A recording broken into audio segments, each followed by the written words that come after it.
My name is 1Remillard, and today my presentation is on sweet potato waffles. The title of my presentation is Modern Day Food Traced Back to Colonial Times.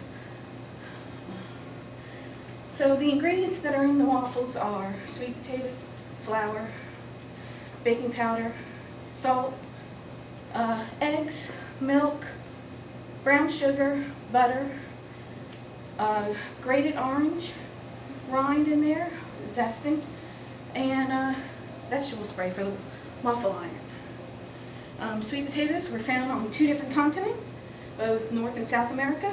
Christopher Columbus brought it back to Spain and Italy and spread it to Austria, Germany, Belgium, and England. It took 200 years before the English would accept it to be for human consumption. Sweet potatoes thrive only in warm temperatures, climates, and do best in loose sandy soil that is well drained.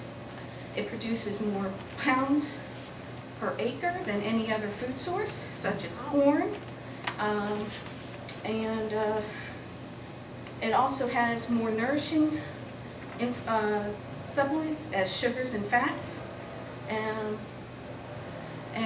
it came in before the Irish potato as well, and has more nutrients than the Irish potato. The all-purpose flour has been around for thousands of years. Different ways that it has been ground by hand and milled. It started milling by hand and continued to increase by the industrial age. Jethro Tull invented the mechanical seed oil drill. Farming became less intensive, and the seed drill was improved by 1782. It never fails. Baking powder and salt. Baking powder is a leavening agent, and Alfred Bird is a British chemist and the founder of Bird and Sons Limited. He improved the version of the baking powder because his wife was allergic to eggs and yeast. So he developed a yeast-free bread. Combination baking soda and cream of tartar is what baking powder is. It's a doubling agent. It also is mixed with corn, an agent like cornstarch, to absorb the moisture. Imported from England, baking soda was first used in America during the colonial times, but it was still not produced in the United States until 1839. Common salt is a mineral composed of sodium chloride. So 6050 BC, salt has been imported, an integral part of the world's history since that time. Salt has motivated the American pioneers. The American Revolution had heroes who were salt makers, and part of the British strategy was to deny the American rebels access to the salt. And salt was in the mind of William Clark in path-breaking Lewis and Clark expedition to the Pacific Northwest. Milk and butter. In ancient Egypt, milk and other dairy products were reserved for royalty, priests, and very wealthy. By the 14th century, cows became more popular than sheep's milk. European cows were brought in North America by the early 1600s. Butter in Northern Europe, in centuries past, butter was credited to helping prevent kidney and bladder stones, as well as eye maladies. This was probably thanks to the vitamin A that was in the butter content. In 1750, recently invented the barrel churn, so it was that much easier to make butter than by hand. Brown sugar and nutmeg.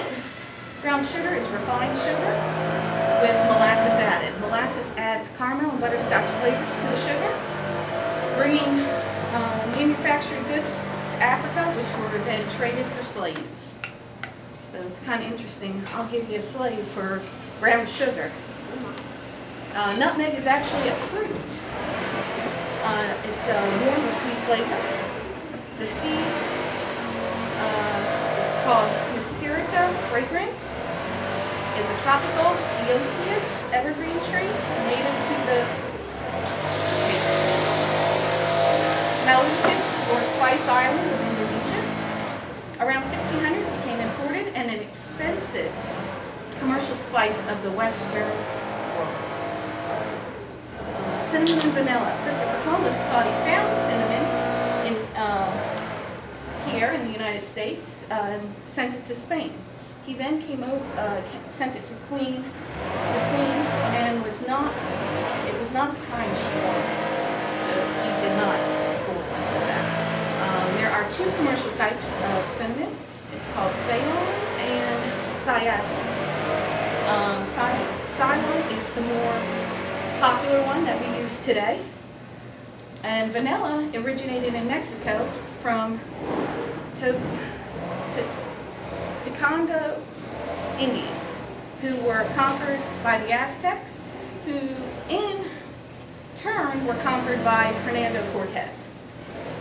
Cortez took cocoa beans and vanilla pods back to Spain. Is it overflowing? Okay.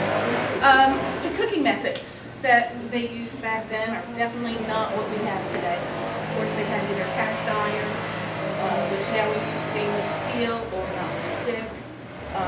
We couldn't have the same kind of steady heat all the way through, for the most part, because everything was either open or in a fireplace. It's very hard to control that type of temperature. So today we are very lucky with the methods that we do have and how we do it. We wouldn't have a waffle iron. They'd probably make it look like a pancake more than anything. So no Belgian waffle holes or anything like that. But that is my presentation.